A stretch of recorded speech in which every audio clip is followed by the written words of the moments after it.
Ja, når man har DLD, så har man svært ved at udtrykke sig alle de steder, hvor man skal bruge det talte sprog. Så man er svært med at fortælle, hvad man gerne vil, eller hvad man tænker, i hvert fald på en kompleks måde. Så det bliver sådan en simplificeret måde, fordi man har ikke de sproglige redskaber til at kunne gøre det.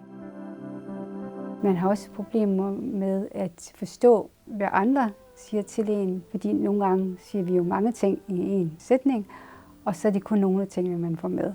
Så beskeder, hvor der er flere ting, man skal gøre på én gang, hvis det handler om et barn, kan være svært for barnet at forstå og huske med sin sproglige hukommelse. Så det at skulle hente skoletasken og den røde madpakke, der står i køleskabet, og den gule frakke, der står under trappen, det er for mange informationer, så det barn vil måske slet ikke kunne handle. Det bliver forvirret over, hvad er det egentlig, jeg skal. Så det er både med at forstå beskeder, man får, det man har udfordringer med. Man har også udfordringer med at fortælle en lille fortælling om, hvad man oplevede i skolen eller et andet sted.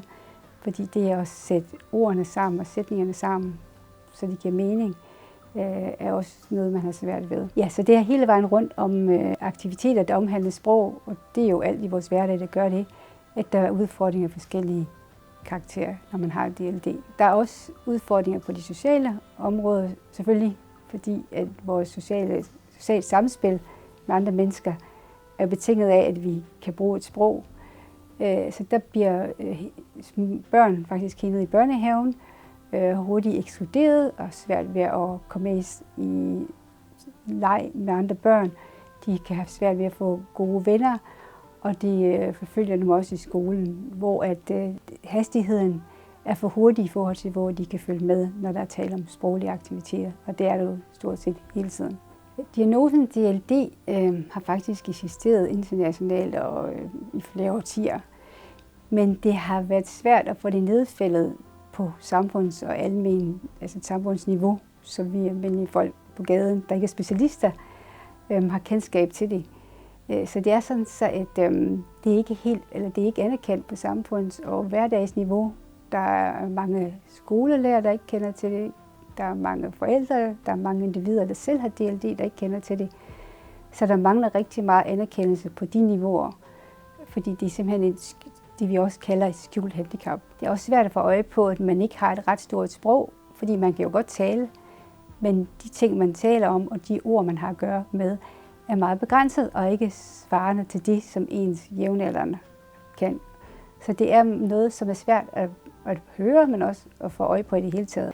Altså det, at DLD ikke er anerkendt og velkendt på samme niveau som andre diagnoser, autisme og ADHD, gør jo, at man først og fremmest ikke nødvendigvis ved, at man har det, fordi man ikke er blevet udredt for det, men andre omkring en ved det ikke og forstår det ikke, og måske aldrig hørt om det.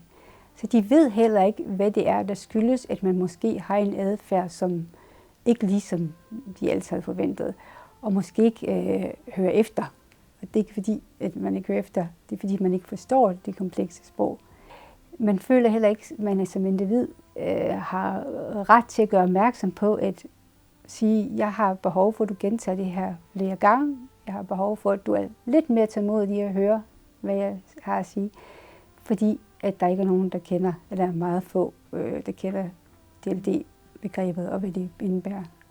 Ja, vi har heldigvis nationale retningslinjer inden for andre områder, også på voksenområdet, men vi har ikke nogen guidelines, hvor man uanset hvilken kommune du bor i, så får du tilbudt det samme type udredning, og også efterfølgende samme type støtte i forhold til, at du har DLD og bliver ved med at have det resten af dit liv.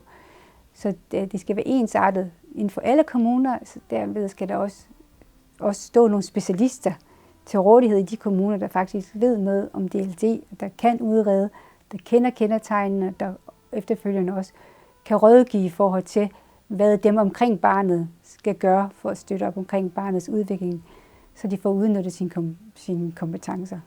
Ja, jeg tænker, at et godt sted at starte i forhold til det her DLD, som ikke er kendt og anerkendt i vores samfund, det er at etablere et system, hvor vi kan sikre os, at vi har en god specialistgruppe, der kan udrede, og hvor der heller ikke er for lang kø, og hvor man som forældre ved, at det er der, du skal gå hen, hvis du har mistanke om, og dem omkring barnet og i øvrigt har mistanke om, at de kunne have DLD.